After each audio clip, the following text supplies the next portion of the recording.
Me oleme siin imeilusas Amenda villa aias. Algab Pärnu esimene noortele pühendatud öölaulupidu, mida korraldab Pärnu Koidula gümnaasium. Meil esineb täna umbes 100 koorilauljat, ligikaudu 20 solisti, kes esitavad parimaid hitte Eesti muusikas.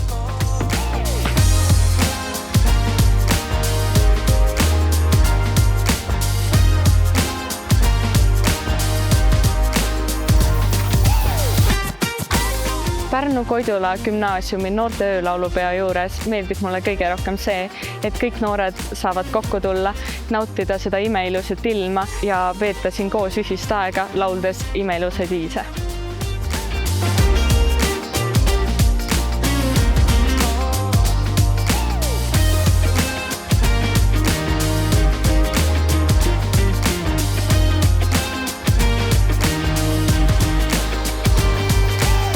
Väga lahe üritus oli noortele, et Pärnu esimene noorte öölaulupidu ja nii palju rahvast, et Amende aed oli ikka mega rahvast täis ja tahaks tõesti tänada neid gümnaasiume, kes siin olid.